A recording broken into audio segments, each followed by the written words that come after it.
Başa düşsənə.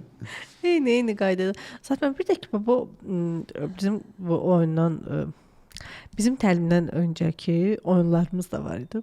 Düzdür, oyuna gələnlərin bəziləri işlə bağlı gələ bilməmişdilər təlimə. Amma onlar belə indi bir ətrafa düşəndə, bir belə onlar başqa bir dost qruplarına düşəndə orada 2-3 saatin içində gördükləri hamısını danışmaq istəyirdilər. O 2-3 saatı 6 saat danışırdılar. Mən həmişə maraq etdiyim bir siz nədir?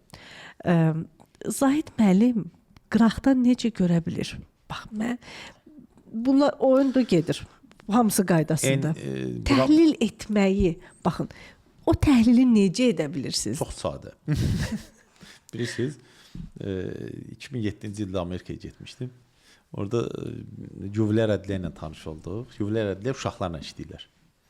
Demək, bizi apardılar onların türmələrinə. Türmə dediyimiz bizim o vaxtı pioner lagerlər vardı, ona oxşuyurdu.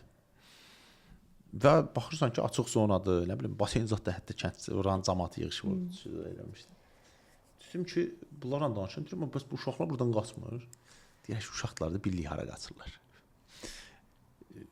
İnsan yaşayıb keçdikcə, o səviyyə qalxdıqca, M1 səviyyəsində olan N səviyyəsini görür.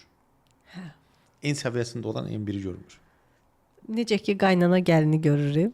Misal. Mənim halımda, mənim təlimçi olmağım, ümumiyyətlə insan tanıtım, insan problemləri məsələsində olmağımın səbəbi bu gündə deyil axı. Yəni hansısa bir kitab oxuyub gəlib təlimçi ola bilmərsən. Mənim praktikam hüquqşünaslıq və vəkillikdir. Mən məhkəmə vəkili olmuşam da. Mən illərlə insanlarla işləmişəm və tembollə problemli insanlarla işləmişəm. Ona görə də o görmə bucağı bu gün yaranmayıb. O illərlə yığılan bir şeydir.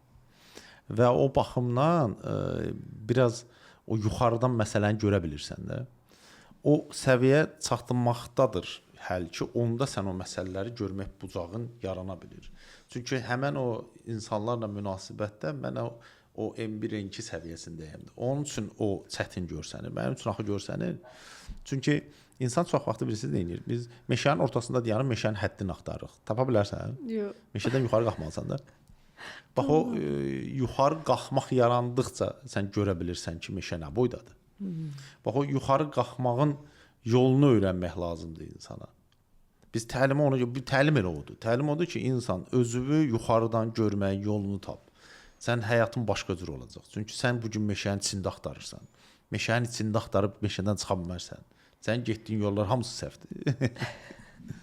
Tamamilə doğrudur. Bizim bu idarə etmə üzrə transformativ oyunumuzdur əslində. Bu oyun transformativ oyundur. Yəni oyunu oynayırsan və sən dəyişirsən.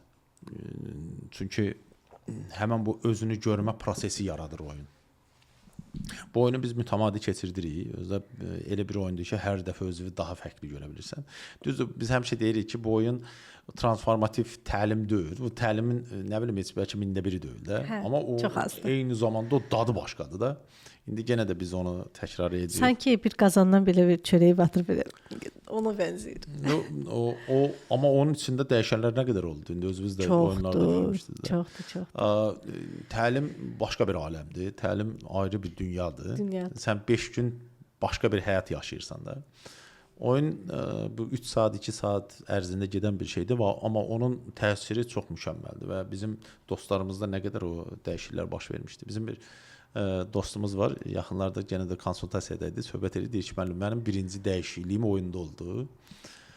Deyir, mən oyunu oynayandan sonra başa düşdüm ki, mən illərləndir 1000 şey düşünürəm, amma bir şey eləmirdim. Həmişə kimlərdə saxtarırdım ki, kimsə eləməlidir.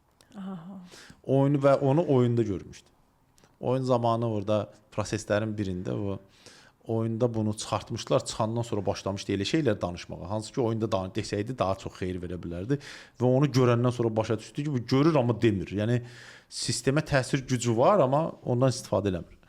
Ona görə də əslində çox belə maraqlı təsirləri olan